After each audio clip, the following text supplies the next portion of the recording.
we're roughly equal. Basically 30 supply, 30 supply. He's got a level 6 Blade Master. I've got a level 4 Lich and a level 4 Death Knight.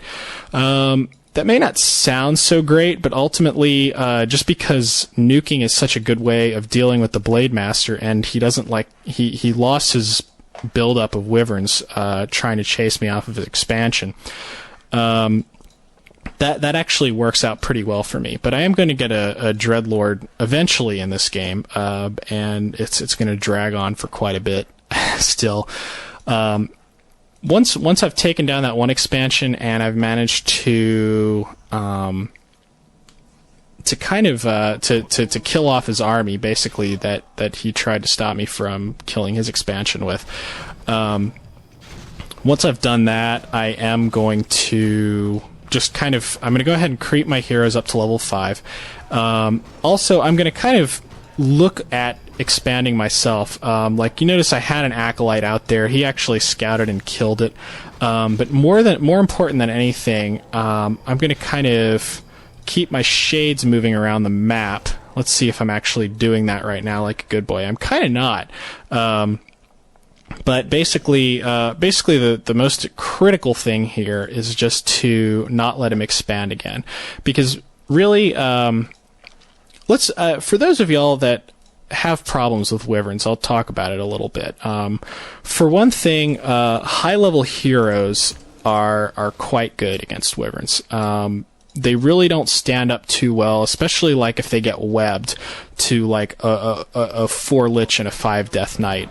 Basically, they can't really nuke anything that effectively because the Death Knight has so many coils, and like just with the Lich's focus damage and stuff like that, Wyverns end up getting killed off pretty fast. His Blade Master also can't afford to stay in the battle for too long because, as you can see, he just ends up getting nuked. And he also lost quite a bit of money when I took down that expansion there. That's why I say taking down the expansion is so important. He's basically going to invest a lot of money trying to get that thing up.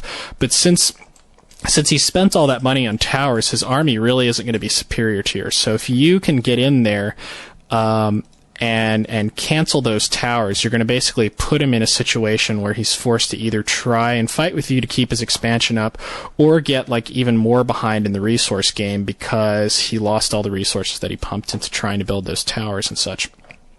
Okay, yeah, I catch him trying to expand with a Great Hull, and I think I immediately pull my units off and go deal with that. Or not. Okay, I creep a little bit. Sorry I'm not doing that great in the clarity department here, but basically, why did I kill off my own Fiend there? Did I mean to do that? Maybe there was something I really wanted to build. I'm not really sure what the deal was with that. Yeah, there was other things that I wanted to build. So basically, I spot him getting that expansion up. Pretty simple stuff. It's really all about containing the expansions. Basically, when your opponent is using the tower, and harass strategy, the one important thing that he's going to do to you is not like slowing down your economy, but picking off a few acolytes or screwing up your creeping. It's he's going to distract you, and he's going to get an expansion up, and he's going to tower the hell out of the expansion. And at that point, you're basically screwed. You can try and kind of expand with them and tower those up and things like that. But it's going to be a pretty painful game because undead don't really do well in the game of like sieging and trying to deal with the fact that he's got an expansion and you've got an expansion. He's harassing yours and you're harassing his. Excuse me. See right here, the reason I go ahead and start up this expansion, I know he's pretty much going to come screw me over.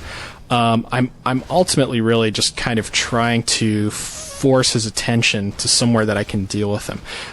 If I can get that expansion up, great. I keep getting money, I keep building up units, and he's frantically trying to mine gold with his peons right now. So he's not in a very good situation. Basically, what I'm trying to do here is flat out trap his Blade Master into trying to sneak in and pick off my gold mine, which he actually has a reasonably good chance of doing because, as you know, the level 6 Blade Master is downright imbalanced. I'm going to say it.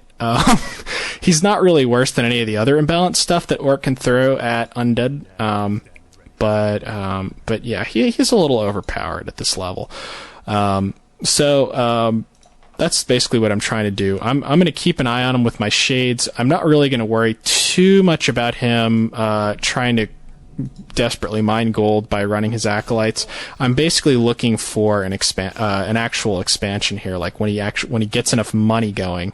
By the way, the fact that now that the resources have run out, he has to play even more carefully with his Blade Master because he doesn't really have a good way of recharging his mana and health that doesn't cost him money. So, yeah, basically, that's kind of how you mitigate the guy. He did manage to give me the slip there, and he's screwing over my acolytes. Really, in this game, I'm never going to be able to take much advantage of my expansions.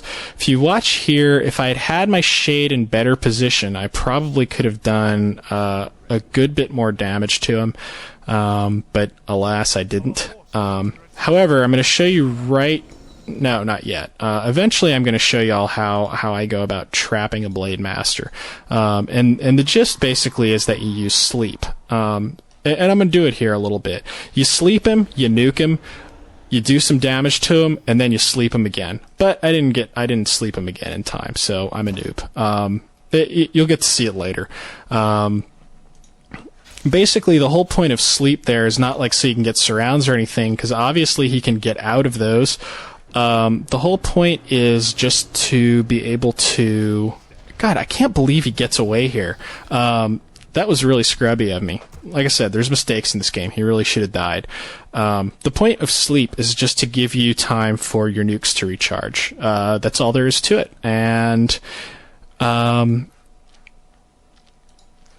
you know, it also, if the game does get kind of protracted quite a bit, and your Dreadlord actually starts getting some levels, if you do actually get in a fight with him, where you're not going to be able to kill the Blade Master very quick, just keep sleeping him, because like I said, the Blade Master has absolutely nothing going for him other than his melee attack.